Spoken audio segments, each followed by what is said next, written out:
মানে স্নানের পর জ্বর আসবে এরকম একটা বিষয় আছে। 15 দিন জগন্নাথের অনবসর কাজ চলবে। 15 দিন জগন্নাথ কাউকে দর্শন দেবেন না। আচ্ছা। 15 দিন জগন্নাথ নিজের মতো লক্ষ্মী দেবীর সেবাতে থাকে। আচ্ছা আচ্ছা। জগন্নাথের নাম নিয়ে বলছি, আপনারা প্রত্যেক দিন একটা করে শ্লোক হলেও গীতার করুন, কারণ আমাদের গীতার জ্ঞান নেওয়াটা অত্যন্ত প্রয়োজন।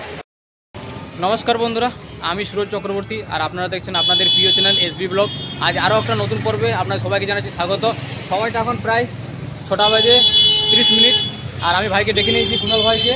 তো আমি এখনই এলাম এখানে, আর দাদার সঙ্গে দেখা হয়ে গেল, আর আমরা এখন এখানে এলাম। আর এখানে জগন্নাথ দেবের পুজো হচ্ছে, স্নানযাত্রা, আর আজ এবছরই প্রথম।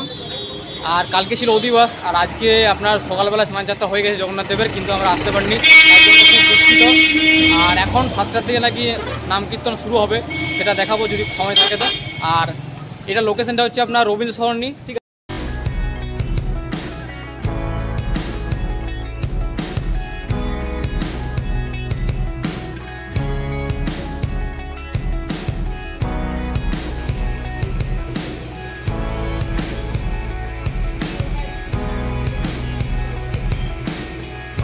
তো ঢোকার পর আমরা দেখতে পাচ্ছি, এখানে দেখলাম কুলোর মধ্যে কিন্তু জগন্নাথ দেবের ফটোগুলো আঁকা রয়েছে।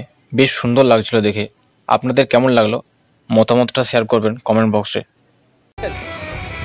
আর এই হচ্ছে পুরো অ্যাম্বিয়েন্স এখানকার, ঢুকতেই জাস্ট সেরা লাগছে, সেরা।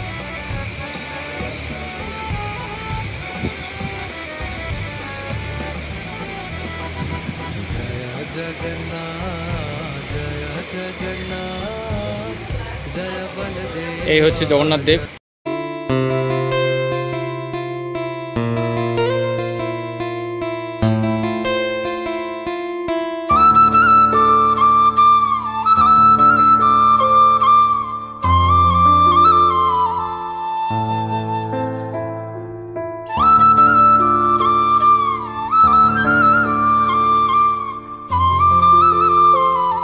জগন্নাথ বাবার প্রসাদ এখান থেকে দেওয়া হলো আমাদেরকে। তো এই হচ্ছে বন্ধুরা জগন্নাথ বাবার আর কি প্রসাদ। আমরা সকালে আসতে পারিনি, তার জন্য আমাদের এই বিকেলবেলা এসেছি, এখানে দেওয়া হলো, এসে দেখে নিন। আমরা এখন অভিষেক বাবুকে পেয়ে গেছি এখানে। তো প্রথমেই নমস্কার দাদা। আচ্ছা, কেমন আছেন? খুব ক্লান্ত, আচ্ছা, খুব ভালো। মানে সারাদিন অ্যাকচুয়ালি আমাদের বিগত দুদিন ধরেই উৎসব চলছিল, আজকে এখনো শেষ হয়নি, আর একটু বাকি। ওই সারাদিনের প্রসিডিওর একটু যা ব্যস্ততা আর কি। কালকে অধিবাস ছিল তাই তো? কালকে অধিবাস। আচ্ছা, আজ সকাল কটার সময় স্নানযাত্রা শুরু হয়েছিল সেটা? স্নানযাত্রার টোটাল যদি প্রোগ্রাম আমরা বলি আজকের ডেটে, সেটা সকাল 4:30। 4:30 সময় মঙ্গল আরতি দিয়ে আজকে শুরু। তারপর তো এখনো পর্যন্ত গুরু পূজা, দর্শন আরতি, তারপর ওনার স্নানযাত্রা শুরু, স্নানের শুরু, এবং তারপরে তার গজবেশে দর্শনে যে এখন আজকে আমরা দেখতে পাবো ভগবান জগন্নাথের হাতির মতন সেজেছেন, তার মুখমণ্ডল হাতির মতন। তো সেই গজবেশে দর্শন এবং 156 রকম ভোগ অফারিং করা হয়েছে। তারপর এখন জগন্নাথদের রাত্রি 9টা পর্যন্ত এইভাবেই বসে থাকতে। আর রাত্রি 9টার সময় যেরকম এত স্নান করার পরে আমার জ্বর আসে, বাড়ির রুমের মধ্যে যখন ওনাকে নিয়ে যাবো ওনার গর্ভগৃহে যেখানে উনি থাকেন, সেই সময় ওনাকে রীতিমতো লেপ কম্বল মুড়ি দিয়ে 15 দিনের জন্য, করোনার সময় কী হচ্ছিল না, কোয়ারেন্টাইন না কি বলে, হ্যাঁ রাইট, ওই রকম 15 দিনের জন্য তাকে এখন রেখে দেওয়া হবে বাড়ির মধ্যেই। হ্যাঁ, ওই রুমের মধ্যে। তখন কারোর দর্শন হবে না, কেউ দেখতে পাবে না। তো সেইটা কমপ্লিট হয়ে যাওয়ার পরে রথে চেপে যাবেন তিনি মাসির বাড়ি। মাসির বাড়িতে মুখ চেঞ্জ করার জন্য, জ্বর হলে যেরকম আমরা একটু মুখ চেঞ্জ করি, ঠিক সেরকম জগন্নাথে যাবেন মাসির বাড়ি। এই আছে প্রোগ্রাম। আচ্ছা, আর একটা বিষয় যেটা সবার কাছে প্রশ্ন হয়ে থাকতে পারে আর কি, সবাই জানতে চাইবেন, এই যে জগন্নাথ দেবের এটা সূচনা কিভাবে হলো এখানে? আমি যেদিন জগন্নাথকে প্রতিষ্ঠা করি প্রথম আমার বাড়িতে বড় বিগ্রহ যখন আসে, তখন আমি, আমার এক বন্ধু এবং তার স্ত্রী আর আরেকজন মাতাজি ছিলেন, 4জন মিলে সমস্ত করবো। আর আজকে নিয়ার অ্যাবাউট 80 থেকে 90 জন ভক্ত, যেমন এই পাশাপাশি সব বসে আছেন মাতাজিরা এখানে, মানে এখন সবাই মানে ক্লান্ত আর কি। 80 থেকে 90 জন ভক্ত অক্লান্ত পরিশ্রম করে এইভাবে সব কিছু করেছে। আমি মানে সুযোগ বা সময় হলে আপনাদেরকে ফটো দেখাবো। আমাদের কাজ, আমাদের ইসকনের তরফ থেকে আমরা বাঁকুড়াতে যে গীতা স্টাডি সেন্টার করেছি, দুর্গাপুর মন্দির আমাদেরকে পরিচালনা করে, আমাদের কাজ হচ্ছে গীতা পড়ানো এবং সঠিক এবং ভুলের মধ্যে পার্থক্যটাকে বুঝিয়ে দেবে। পছন্দ আপনার, আমরা আপনাকে রাস্তাটা দেখাতে পারি, দেখুন এটা ভুল, এটা ঠিক। অবশ্যই গীতার জ্ঞান, আমি জানি না এই ভিডিও কতজন দেখবেন বা দেখবেন না, আমি অনুরোধ করব যাদের যাদের কাছে ভিডিওটা যাবে আপনারা দেখুন এবং একটা কাজ করুন।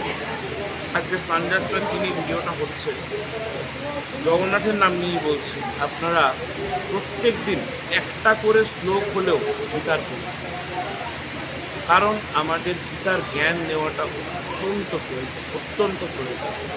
এটা আমাদের জীবনে নেই বলেই আজকে আমরা করতে পারছি। গীতা পড়ুন, প্রকৃত জ্ঞান থাকলে আপনাকে সুন্দর ফিগার বা প্রচুর অর্থের দরকার নেই, এমনিতেই লোকজন আপনার প্রতি অ্যাট্রাক্ট। প্রতিষ্ঠা মানে অত সোজা না, এটা তো আমার পবিত্র হয়ে গেল। যেটা যেটা পাপ ছিল সে পাপগুলো সব ভুলের মধ্যে সাফ হয়ে গেছে। পাপগুলো যত সমস্ত নোংরা মানুষের মধ্যে পাপ থাকে, নোংরা থাকে, মানুষের মধ্যে ইয়ে থাকে, মানে সংস্কৃতিটা পাল্টে গেছে। মানুষ যেগুলো যে ভুল পথে হাঁটছিল সে দেখবেন ভুল পথ থেকে তারা সরে যাবে, এইটুকু বলতে পারি। আমি দেখে খুব ভালো লাগলো যে তাদের ঘরে এরকম জগন্নাথ দেবের স্নানযাত্রার প্রোগ্রাম করেছে। এটা বাঁকুড়াতে সচরাচর হয় না। বাঁকুড়ার লোক কত আর লোক এই জানে যে জয় জগন্নাথ বললে সমস্ত দুঃখ ব্যথা চলে যায়, মনের ব্যথা, রোগ, গায়ে ব্যথা, হ্যাঁ, মানে পাপ, মানে মনের মধ্যে অসুবিধা সব চলে যায়, শুনেছি নাকি বলে। তাই জয় জগন্নাথ বলুন, দিন পার করুন, দেখুন আর কৃষ্ণ বলুন, এই সঙ্গে চলুন, এই বলে সবাই তাই বলবো, তাতেই রোগ চলে যাবে আর আমরা এগোতে পারবো। আর মনের মধ্যে যে আমাদের মধ্যে কী হয়েছে, আমাদের সংস্কৃতিটা নষ্ট হয়ে গেছে, সেই সংস্কৃতিটা নষ্ট হয়ে গেছে। সংস্কৃতিটা এই ঠাকুরের দয়াতে যদি আমরা আবার নতুন করে সত্যি পাই, আর কি চাই। ঠিক আছে, আমার নাম সুদীপ চৌহান, বাঙালিদের। আচ্ছা, ধন্যবাদ, ভালো থাকবেন। হ্যাঁ, আবার দেখা হবে আপনার সাথে। ভালো থাকবেন বলতে যে নাকি ঠাকুরের দয়াতে যদি বেঁচে থাকি, আর আমার পরিবারের সবাই যেন ভালো থাকে। পরিবার না, আমার সমস্ত পরিচিত যারা চেনা জানা লোক, যাদের সাথে মিশেছি, যাদের সাথে যারা যে ভালো পথে হাঁটতে চেষ্টা করে, তারা যেন আরও ভালো পথে হাঁটতে পারে, ভালো পথ পায়। যারা ভালো পথে হাঁটতে পারে, ভালো পথ চায়। কত পাপি তো নিয়ে আছে, ঢুকে আছে, তারা কি সবসময় ঠাকুরের কাছে আসতে পারছে? কত পাপি আছে। আমি পাপি বলতে পড়াশোনা করতে যাই, আমি পড়াশোনা করতে পারি, আমিও একজন পাপি। যে খুন করছে সে একজন পাপি, যে চুরি করছে সে একজন পাপি, যে হচ্ছে আমি সবসময় অন্ধকার জগতে থাকতে যাই সেও একজন পাপি। সেই পাপিটাও যেন ঠাকুরের কাছে আসে, সেও যেন মুক্তি পায়। আর আমরাও যেমন গায়ের জোর পাই, মনের জোর পাই, জগতে সমস্ত সবাইকে ভালোবাসতে পারি। জয় জগন্নাথ। জয় জগন্নাথ। জয় জগন্নাথ। তো বন্ধুরা, যার জন্য আমার এখানে আসা, এই যে দুই দাদার জন্য আর কি, দাদা অ্যান্ড ভাই, ঠিক আছে, অনেকদিন পর আবার দেখা হলো আর কি।